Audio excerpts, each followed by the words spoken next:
Thank you. I see we've obviously already made it, given the fact we've come up here alongside Amazon and whatever, so thanks for that, Ben.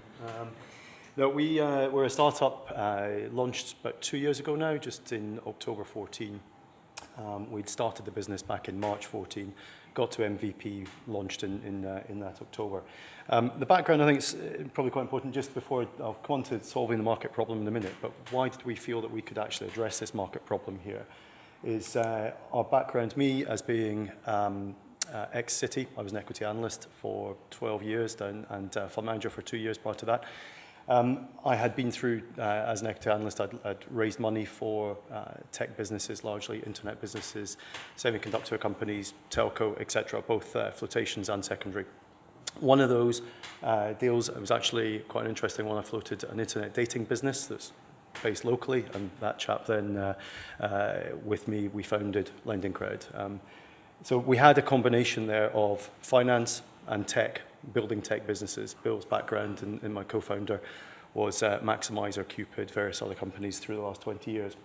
So we came together to build this. We thought, in terms of fintech, what was out there? Where did we think we could put our skills together to build, from a technology perspective, from a financial services perspective, a valuable and useful product?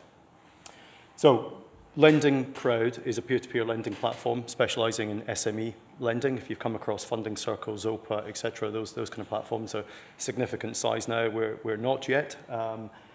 We've done 8 million of lending over the last couple of years, but ready to scale up. Those guys are into the 1.6, 1.7 billion of lending. So it's a space that's really taking off, is developing very, very quickly, both with retail high net worth money going across platforms, but also with institutional capital. And that down the right-hand side there, one of the things that's driving that is low investment returns. Particularly looking at holding cash, if you're willing to go up the risk curve, peer-to-peer is a good opportunity. So looking at 7%, 8% after fees and defaults, roughly, on our platform at the moment. It's innovative. This really isn't something until these platforms came into existence that individuals were able to do, to lend to companies or to other individuals easily in a regulated fashion. I'll come on to that in a second.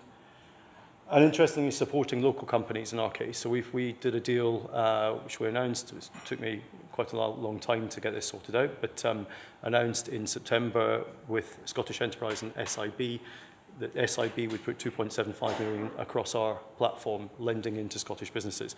So that, I think, is a significant step in terms of our ability to scale up, our ability to get money into the local economy, and to be seen to be a credible outfit that hopefully we get others involved off the back of that.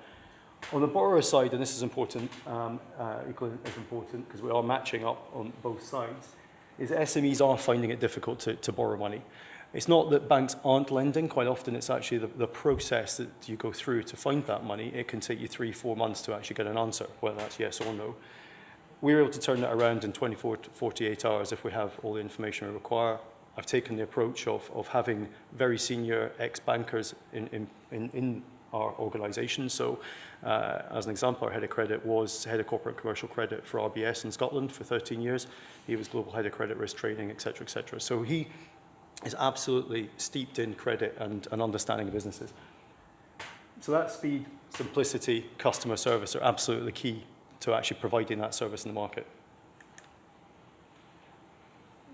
Quick view of what's been happening over the last 3 years, and 16 will be, don't know yet what the actual figures will be, but we could well see certainly another 50% growth this year, and that's across all the platforms, alternative finance platforms in the UK. I thought I'd break this down in terms of fin and tech, and that's the importance, I think, going back to the co-founders and why we felt that we had an opportunity here. Credit risk is key. So looking at things on a case-by-case basis, understanding companies, building the proprietary tools, the workflow, then also being able to work with and understand regulation. I myself, as an equity analyst and a fund manager, was an authorised individual throughout that period for 15 years, so I get it. I understand the importance of compliance, treating customers fairly, being in that rigorous environment. So having that as the backdrop there, then to be able to actually put in place a technology platform that's fit for purpose, that serves both sides, both sets of clients. So we started off back in 2014 building a proprietary trading platform. It's quite a complex system behind you in terms of auction process, in terms of being able to, in the secondary market, be able to buy loan parts from other investors. We launched about a year ago iOS apps.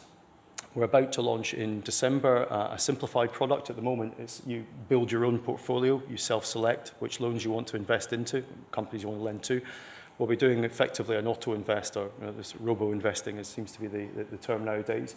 But that auto-invest single rate product will be launched probably mid-December, and an ISA in January. And that wouldn't have been possible if we hadn't gone through the regulatory approval. We were the first SME platform to move from what was called interim to full authorization status. And that was an announcement we made, again, about a month ago.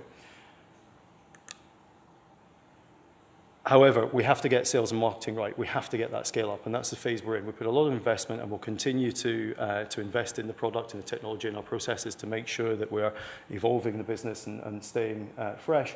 But it's around getting out into the marketplace and having people understand that there are alternatives.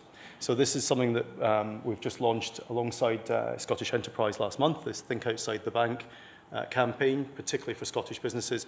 But it's a challenge not just to businesses, it's also to intermediaries, to advisors, etc., to say there are alternatives out there. Don't just think about a bank when you're thinking about lending.